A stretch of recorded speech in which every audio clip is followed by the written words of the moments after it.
भगवान शंकर और माता पार्वती प्रसन्न मुद्रा में थे, तो बोले चलो आज भक्तों के दर्शन करते हैं। माता जी ने कहा चलो। भगवान एक साधु के वेश में हो गए, माता जी पीछे साध्वी के रूप में हो गई।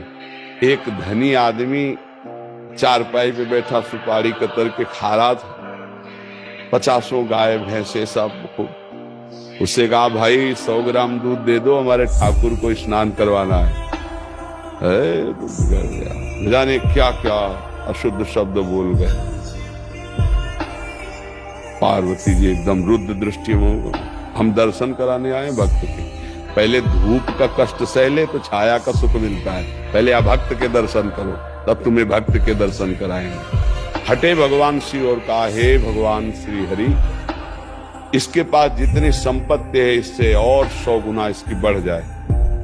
माता जी ऑर्डर दानी तो कहते ही, उसने 100 ग्राम दूध नहीं दिया, गाली दी ऊपर से। और ये भगवान है। फिर भगवान बोले आओ चलते हैं तुम्हें भक्त के दर्शन कराने। एक गांव में गए तो फुसा की झोपड़ी थी, उसमें उसकी माँ रहती थी, एक गाय थी।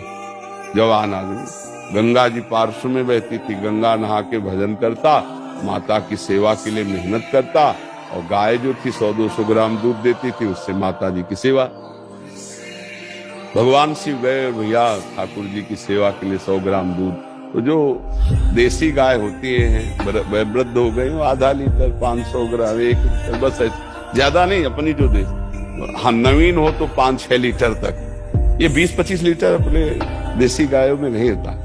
तो थोड़ा दूध देती थी, पूरा दूध रख दिया, पाओ आप ऐसे पाया। थोड़ी देर भगवत चर्चा की, चल दिए और कहा हे भगवान इसकी गैया और मैया दोनों ले लो। अंबा जी को अब नहीं रहा गया, बोले जो 100 ग्राम दूध ले दिया उसको 100 गुना संपत्ति दे दी। ये हिसाब भाई समझ में नहीं आया।